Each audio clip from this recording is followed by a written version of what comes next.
Bonjour! Aujourd'hui, nous allons apprendre ce que sont réellement les crypto-monnaies et non pas ce que la masse pense qu'elles sont. Mais avant d'écouter cette vidéo pour mieux la comprendre, il est conseillé de connaître les notions suivantes. Vous trouverez des vidéos expliquant ces termes sur ma chaîne sous le logo Vocabulaire. En parlant avec mon voisin l'autre jour, je me suis rendu compte à quel point il y a un décalage entre ce que les gens pensent des cryptos et ce que sont vraiment les cryptos. Pour résumer, les personnes qui ne sont pas familiarisées avec les cryptos pensent que c'est le nouveau jeu de casino à la mode. Ils choisissent une ou plusieurs cryptos qui ont un succès et parient dessus. Mais ceci n'a absolument rien à voir avec la réalité. Pour schématiser, les cryptos c'est exactement comme la bourse. Vous détenez une partie d'une entité qui vous rapporte des bénéfices, à la différence près que le fonctionnement diffère. En bourse, vous êtes actionnaire d'une société, alors qu'en crypto, vous participez au projet. Mis à part les actionnaires majoritaires, un investisseur lambda, en bourse, achète des actions et attend que son prix augmente, sans rien pouvoir faire. En crypto, c'est différent. Chaque crypto que vous détenez peut être utilisé pour tout un tas de choses, dont faire fonctionner un projet par exemple. Mais laissez-moi vous expliquer tout ça. Les cryptos sont en train de façonner le monde de demain sans que vous ne vous en rendiez compte. De la même manière qu'Einstein, Léonard de Vinci ou bien même Newton l'ont fait avant nous. Les crypto-monnaies, ce n'est ni plus ni moins l'avancée technologique qui nous sépare de demain.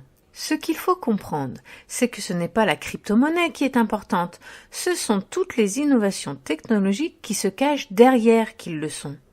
La crypto-monnaie n'est qu'un seul exemple d'utilité de cette technologie. Revenons en arrière. Avant 2009 et l'invention de la blockchain, certains de nos problèmes ne pouvaient trouver de solution parce que nous n'avions pas encore développé la technologie adéquate. La blockchain est apparue en même temps que le Bitcoin, certes, mais le Bitcoin n'est qu'un exemple de ce que l'on peut faire avec la blockchain. Si on prend le cas du Bitcoin, il s'agit d'un système de paiement permettant la transparence totale de toutes les transactions financières, et ce de manière infalsifiable et immuable. Chaque transaction est inscrite dans la blockchain de manière permanente.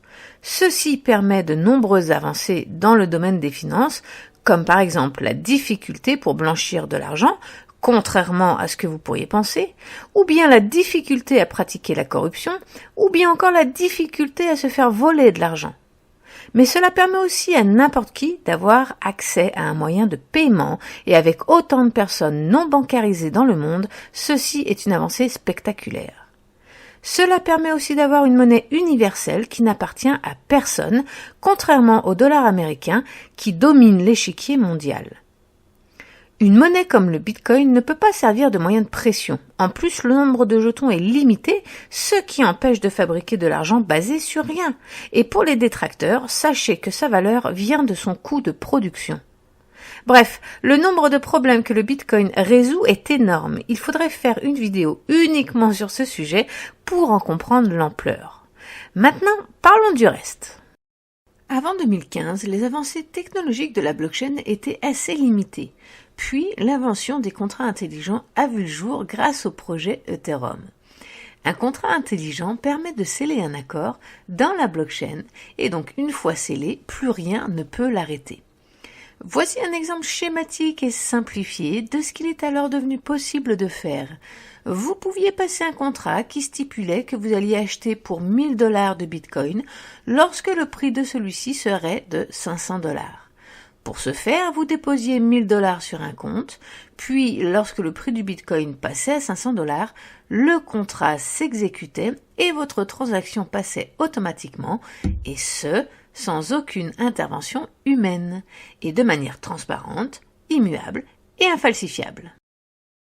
Le contrat intelligent étant une révolution technologique, beaucoup de compagnies s'y sont donc intéressées afin de l'améliorer de plus en plus. C'est ainsi qu'ont poussé à une vitesse exponentielle tout un tas de nouvelles technologies, tout aussi performantes les unes que les autres et en plus étant toutes complémentaires à la technologie précédente, ce qui permet de faire des avancées majeures dans des temps records. Par exemple, le contrat intelligent de 2015 savait écrire et exécuter des ordres basiques, mais il ne pouvait pas aller chercher d'informations à l'extérieur de la blockchain. Donc, nous avons développé les oracles. Ces petits programmes permettent à un contrat intelligent de récupérer des informations en provenance d'une multitude de sources comme Internet, les objets connectés, les bases de données gouvernementales, etc. Donc, maintenant, notre petit contrat d'achat simpliste peut nous offrir tout un nouveau monde. Dorénavant, nous pouvons passer un contrat intelligent avec des conditions du monde physique. Par exemple, je peux passer un contrat qui stipule qu'à ma mort, mon portefeuille de crypto-monnaie sera automatiquement transféré à mes enfants. Dès que l'oracle va trouver l'information dans les bases de données gouvernementales, officialisant mon décès, le contrat s'effectuera sans aucune intervention humaine.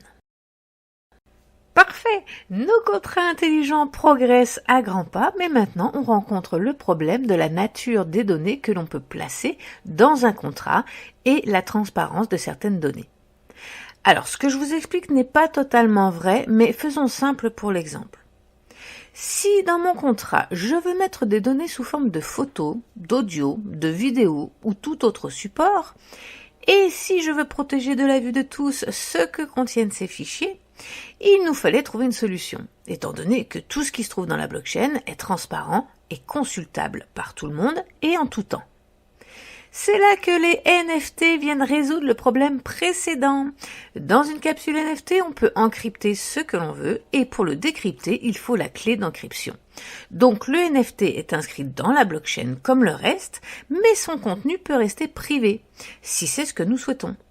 Alors j'insiste, cet exemple n'est pas totalement vrai, mais j'ai besoin de le rendre simple. Alors avec tous ces progrès, nous rencontrons un nouveau problème. Il y a maintenant trop de transactions sur la blockchain. Donc cela prend plus de temps et coûte plus cher pour passer un contrat. C'est dans ce contexte que nous avons trouvé une solution en développant différentes couches que l'on appelle les layers 1, les layers 2 et même les layers 3. Il y a même des layers 0. Ainsi, on peut contourner le problème des frais élevés et du temps d'attente en utilisant par exemple sur la blockchain Ethereum un layer 1 comme Polygon. Super, on continue le progrès, mais maintenant on a le souci d'avoir trop de comptes ouverts partout, donc trop de mots de passe à gérer, trop de clés de cryptage à conserver, c'est bien trop complexe et en plus c'est source de pertes. Donc c'est dans ce contexte que l'on a donné une nouvelle fonctionnalité au NFT, celle de déverrouiller du contenu. Et comme cela ne suffit pas, on a aussi inventé les jetons d'identité qui permettent de nous identifier comme notre carte d'identité le permet, mais de manière privée. Donc plus besoin de mot de passe, un simple NFT permet de nous connecter à un site. C'est en partie ce qu'on appelle le Web 3. Mais maintenant, on a de nouveaux problèmes parce que suite à autant de contenu, il nous faut de quoi le stocker, de manière décentralisée pour garantir la sécurité. Donc, on a trouvé des solutions de storage.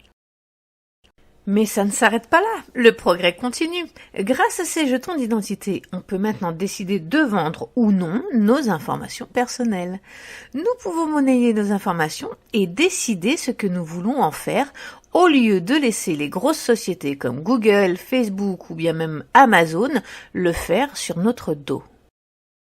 Et je ne vous parle même pas de toutes les autres technologies qui ont découlé de tout ça, comme par exemple vendre une maison en un temps record, se faire rembourser des contrats d'assurance sans difficulté, s'assurer du bon fonctionnement d'une chaîne d'approvisionnement, ou bien encore de faire des réseaux sociaux affranchis de la censure, d'avoir la possibilité de faire un emprunt facilement, de faire travailler son argent comme on le fait avec un compte épargne, d'assurer équitablement et à vie les royalties des artistes, de développer la métaverse, de pouvoir passer d'un réseau social à un autre sans perdre notre contenu et nos followers, bref, c'est infini. Et tout ça part d'une seule technologie, la blockchain. Alors, vous allez me dire, ok, c'est bien beau, j'ai compris l'évolution de la blockchain et tout ce qu'elle peut offrir, mais en quoi cela concerne-t-il les crypto-monnaies ? Quand vous allez en France, vous avez besoin d'avoir des euros. Et quand vous êtes aux USA, vous avez besoin d'avoir des dollars américains. Eh bien, il en va de même avec les crypto-monnaies. Chaque projet dont je vous ai parlé nécessite des coûts de fonctionnement et pour payer ces coûts, on utilise la crypto-monnaie de chaque projet. Donc si vous utilisez la blockchain Ethereum, vous paierez les frais avec la crypto Ethereum. Exactement comme si vous étiez en France et que vous deviez payer en euros alors qu'en fait vous êtes américain. Donc les crypto-monnaies servent à faire fonctionner chaque projet développé sur la blockchain. Maintenant, comme en bourse, il existe plusieurs entités qui développent la même technologie et qui sont donc en concurrence. Votre travail d'investisseur est exactement le même qu'en bourse. Vous devez comprendre les tenants et les aboutissants de chaque projet pour investir dans là où les sociétés qui auront le plus de chances de générer des profits. La différence, c'est qu'ici, il s'agit d'investir dans une crypto-monnaie au lieu d'investir dans une action. Vous voyez qu'on est bien loin de jouer au casino. Les crypto-monnaies sont un moyen de paiement pour faire fonctionner des technologies d'avenir. C'est l'essence que l'on met dans une machine pour qu'elle fonctionne.